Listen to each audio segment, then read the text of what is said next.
Okay, so here's my setup. I have my 12-inch caliper clamped to my mill vise, and I removed the dial on the crank on the tailstock because it's interfering with the caliper. So I'm going to turn the crank 7 times. 7 times 8 is 56. So theoretically that should be 5.6 inches.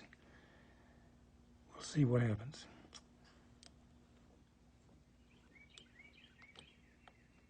There's 1, 2, 3, 4,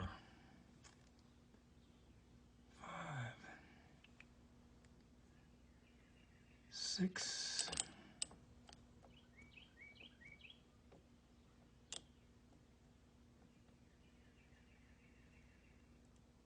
and 7. And the